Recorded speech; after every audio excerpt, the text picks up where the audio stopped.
Welcome to another episode of The Cynical Writer.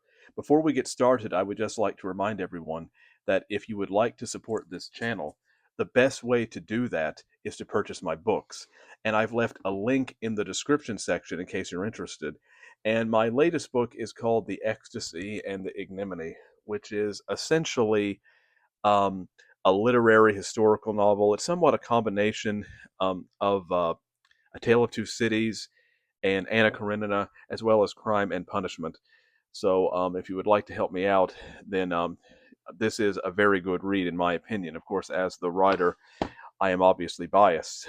Um, but today I wanted to talk about, are liberals ruining art? Um, Now, as some of you might know, in my previous video, I essentially crapped on conservatives and why conservatives often create bad art. So I'm not coming at this from a partisan perspective. In fact, I would say that overall, conservatives are more of a threat to art than liberals are, because liberals are creating bad art in many cases, but conservatives in many cases are trying to destroy the arts. So this is not coming from a partisan perspective per se. I am an independent. I have a mixture of liberal and conservative beliefs. But because I thought I crapped on conservatives in the previous video, it seemed only fair for me to go after liberals now. Um, Now, one of the problems I have with liberals and art is that there's a lot of conformity in art, in the arts, but because they are so, you know, ideologically harmonious, that most people who work in the arts are liberal. In fact, if I know that someone is, let's say, a writer, an actor, a musician, whatever, and I know nothing else about them, and this is especially true if they live in a blue state. If I know nothing else about them, I can. It's usually a safe bet for me to assume that they're liberal, and 90% of the time I will be correct. Um, and I think that's a pretty sad state of affairs, that I can guess someone's politics or what their opinions are without even knowing them, and be correct about it, simply because so many people who work in the arts are liberal. But here's the problem: when only one ideology reigns in any profession, that can lead to creative stagnation. Because if you can't see things from another perspective, then your art is not going to be very good. Um, you need to have nuance in art in order to create good art. But I think, especially in modern times, so much of art has become very ideological in a way that is very close-minded, because liberals are not aware of outside perspectives. And I know that some people like to say that, oh well, the reason why artists are liberal is because they can empathize and they can see things from other perspectives. I don't know if that's necessarily true, though, because there are a lot of liberal artists that, in my experience, who cannot tell me what conservatives, let's say, believe with any kind of accuracy. Um, and I also think this idea that liberals are more empathetic, I'm skeptical of that. I do think that liberals can be selectively empathetic, but when it comes to certain groups that they believe to be marginalized. But if there's a group that they don't believe to be marginalized, like, for example, men, or the problems or struggles that men have, they can be very unempathetic, very cold, or for example, dismissing the rights or the plight of the unborn. And so it's just this idea that liberals are empathetic. No, they can be selectively empathetic, and it's usually for ideological or pietistic reasons more than genuine compassion and empathy, in my experience. And so this idea that liberals are somehow more empathetic, I just don't really buy that, because it's not, that has not been my experience. Um, but I do think that when you only have one prevailing opinion in the arts, that can create intellectual stagnation. And I do think that it can be, it can obviously be dangerous for liberals to only have like one kind of opinion, because that leads to, again, stagnation, because you're not going to be innovative if there's only one kind of opinion being expressed. And because I do think that liberals can be just as anti-intellectual as conservatives. This idea that conservatives are inherently more anti-intellectual is just simply not true. um, the anti-intellectualism is different.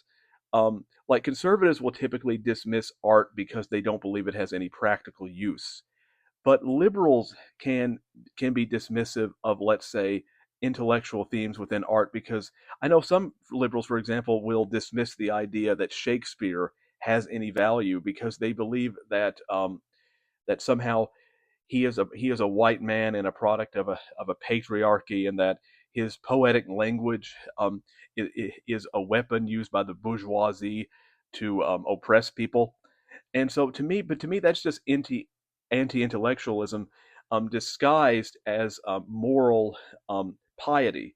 That what liberals will do is that they will disguise their anti-intellectualism with moral indignation, but to me, it's only a way to compensate for the fact that they actually don't understand the themes that they're talking about, and therefore they will try to mask their intellectual insecurity with moral outrage. And so this idea that liberals can't be anti-intellectual is just plain false. It's different than the way conservatives are anti-intellectual, but they can certainly but liberals can be just as anti-intellectual, and they can also be just as pious as well. When you have, for example, liberals who will who will focus so much on identity politics, where it's all about, where the art becomes more about the political message than good storytelling, or when a liberal views the world solely in terms of black and white terms, where there's the oppressor and then there's the oppressed. And of course, the world is far more complicated than that. And sometimes the people who are in the weaker position are not always in the right. But when you view things in black and white terms like that, then your art will become stagnant. And so liberals can be just as pious as conservatives, but in very different ways.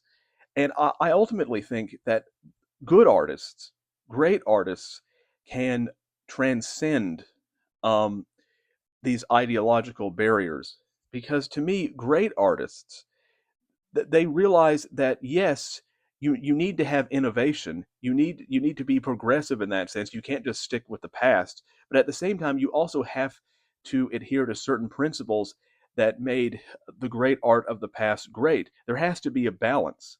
Um, but when you lose that, and you give into ideological conformity, whether of the conservative kind or the liberal kind, that makes for bad art. And the reason why I think liberals, though, are, and also I also think that liberals can give into moral relativism, this idea that there's no right and wrong, and they can be very, I guess you could say, postmodern in their approach, which doesn't lead to making good art, because good art is about telling the truth honestly.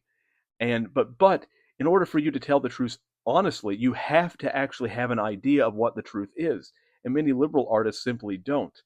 And I think the reason is because I think there's a temptation among artists, and I've felt this temptation as well. I'm not immune to this, for artists who want to create their own values and be their own god and give in to their own passions.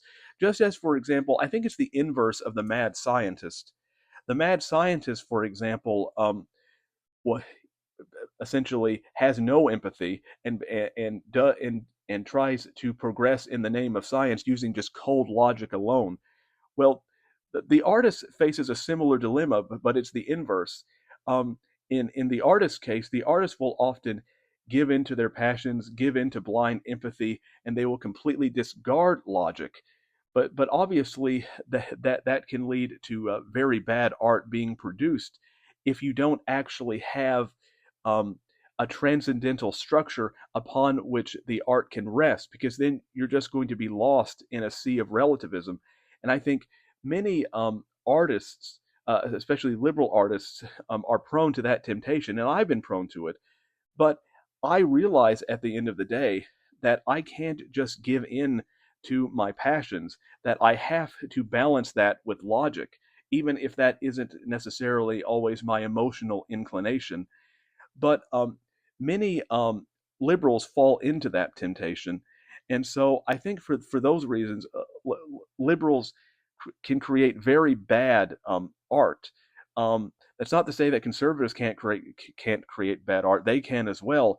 But and I will also say that I think at the extreme end, for example, that when it comes to the most pernicious elements of liberalism and conservatism, um, there isn't, to me, that great of a difference between, let's say, liberalism and conservatism when it comes to being greedy and pietistic. It's just it's different. Like, for example, I think I think liberals, for example, will be more greedy in the collective sense of saying that okay, we need to tear down societal barriers, um, so we can achieve equality.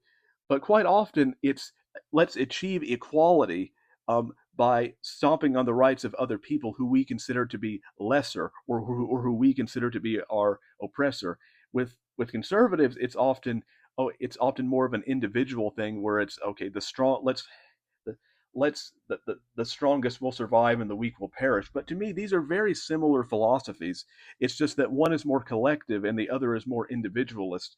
But to me, it's like left wing people aren't so different, the extreme left wing people, than right wingers as they think. They both can be prone to greed and materialism.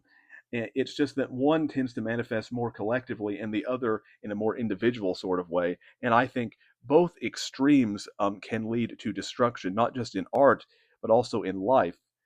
And so I hope you enjoyed my video for today. Again, if you would like to support my work, my books are linked in the description section. And until next time, goodbye.